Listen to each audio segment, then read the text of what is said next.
Itu saja yang bagus. Perhatikan Bapak. Mudah-mudahan saya pada posisi ini. Perhatikan Bapak Ibu. Posisi apapun sama sekali bukan tujuan. Termasuk posisi kepala sekolah bukan tujuan Bapak Ibu. Tidak menjadi apapun juga tidak masalah. Tidak kenal juga tidak masalah Bapak Ibu. Tidak diakui keberadaannya juga tidak masalah. Ya. Tidak dihormati juga tidak masalah. Justru bisa bersembunyi dari perhatian banyak orang, malah lebih leluasa dan santai. Ya. Makanya saya agak santai nih Bapak Ibu. Ya, mendapatkan penghormatan bukan berarti kesuksesan Bapak Ibu. Ya. Menghormati belum tentu karena betul-betul memiliki rasa hormat. Bisa saja orang yang menghormati kita itu karena takut, karena atasannya dan sebagainya, karena diharuskan seperti militer, siap kena siap. Ya, karena mereka bekerja untuk kita, mereka butuh sama kita, atau supaya terlihat pantas saja. Ya. Hidup tak usah dibuat sulit Bapak Ibu, nggak usah ruwet, asal tidak maksiat saja. Ini pegang kata kuncinya, asal tidak maksiat. Enak sekali jadi Bapak Ibu, tenang saja. Makanya saya bilang orang yang jujur itu pasti awet muda. Awet muda dia, karena tidak ada beban pikiran yang membuat pikiran ini berbuat bohong dan bohong mencari akal berikutnya. Oleh karena itu sekali lagi enak, tidak ruwet hidup itu asal tidak maksiat. Bisa menjadi pribadi yang menyenangkan dan bermanfaat bagi banyak orang. Ya, khairun nas yang fa'uhum linnas, ya. Manusia yang baik itu banyak manfaatnya bagi banyak orang, serta tidak mengusik hidup orang lain, itu sudah cukup jadi hidup yang enak. Mudah-mudahan saya bisa ini Bapak Ibu. Ya, yang kedua, ini dari Ustaz Sadan, saya selalu ambil Bapak Ibu. Ya. Ini betul juga ya, satu Anda berbuat kebaikan akan mendapat 10 sampai dengan 700 ini dia Bapak Ibu. Apa katanya? Pesan alam. Jika ingin menangkap ayam jangan dikejar, capek, lelah. Ya, nanti kita akan lelah sendiri dan ayam pun akan makin menjauh. Berikan ayam beras dan makanan, nanti dengan mudah ayam ditangkap dengan sendiri. Kasih sedekah, datang dia lebih banyak.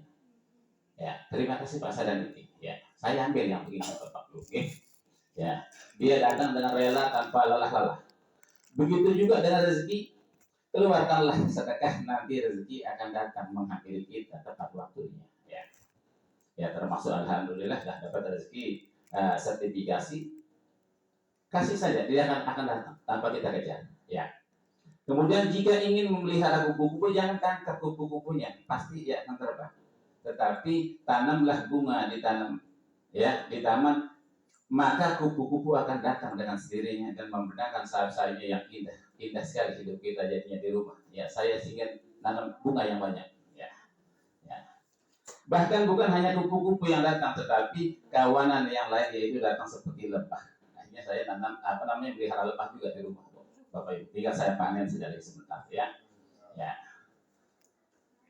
Sama halnya dalam kehidupan di dunia ini, ketika kita menginginkan kebahagiaan dan keberuntungan, tanamkan kebaikan demi kebaikan dan kejujuran demi kejujuran. Yang seperti saya katakan, kebahagiaan dan keberuntungan akan datang karena dianugerahi oleh perbuatan baik itu sendiri. Dia kembali kepada kita, dia mantul Bapak Ibu seperti pelajaran fisika itu. Ya, sehingga kalau saya di jalan, saya bertemu bahwa semua orang selamat sampai tujuan, dia kembali kepada kita Bapak Ibu. Ya, kemudian terkait kesurupan ini, ya, seekor kucing kecil yang selalu bermuka muram, bete, jelek rupanya Bapak Ibu, berjalan-jalan sambil merengut, pokoknya tidak senang sudah kelihatannya. Tiba-tiba ia tertarik untuk masuk suatu rumah yang pintunya terbuka. Ia tidak tahu bahwa di dalam rumah itu terpasang 1000 cermin. Ya, begitu kucing tersebut masuk ke dalam rumah, betapa kagetnya dia. Ternyata ada 1000 kucing dengan ekspresi terkejut memandang ke arahnya. Ya, karena merasa terangkat, ia pun berteriak ke arah 1000 kucing tersebut. Ya, padahal dirinya sendiri Bapak Ibu. Ya, rupanya teriakan tersebut dibalas dengan teriakan juga oleh 1000 kucing. Yang tidak lain adalah pantulan dirinya sendiri dari 1000 cermin itu Bapak Ibu. Ya. Karena takut kucing kecil itu pun keluar dari rumah tersebut, hati kecilnya berkata, rumah itu sangat mengerikan. Sehingga terjadilah seperti kemarin itu. Jangan-jangan mengerikan, akhirnya banyak kebangruan. Apa sih kebangruan apa? Yang kemarin itu, seekor kucing yang berhati riang juga sedang berjalan-jalan di sekitar. Enak sekali dipandang. Pokoknya dia bermain seperti rel yang saya kirim itu. Ya. Dia melihat rumah yang 1000 cermin yang pintunya terbuka dan sambil tersenyum, ia pun mengendap masuk di 1000 cermin itu. Betapa senangnya dia begitu masuk, ia melihat ada 1000 kucing yang sedang tersenyum kecil menatap dirinya. Ya. Ia pun mengibas-ngibas ekornya dan melompat dengan riangnya. Rupanya 1000 kucing di hadapannya juga ikut-ikut mengibas ekornya dan melompat. Dalam hatinya ia berkata, wah menyenangkan sekali rumah ini. Ya. Nah, sebenarnya kehidupan ini adalah rumah 1000 cermin, Bapak Ibu. Hidup hanya merefleksikan apa yang ada pada diri sendiri. Ketika berpikir bahwa kehidupan ini sulit, susah, maka Allah memantulkan apa yang kita panjatkan serta mendatangkan situasi, kondisi, dan orang-orang sesuai vibrasi yang kita kirim ke alam semesta ini. Realitas seperti itulah yang kita temukan, Bapak Ibu.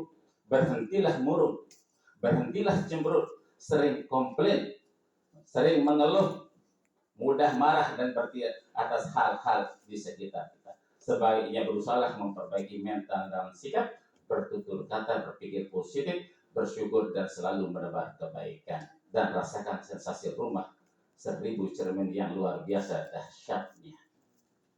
Bisa diterima Bapak Ibu ya? Ya, dia kembali kepada diri kita semua Bapak Ibu. Ya, mudah-mudahan saya bisa. Ya, baik Bapak Ibu.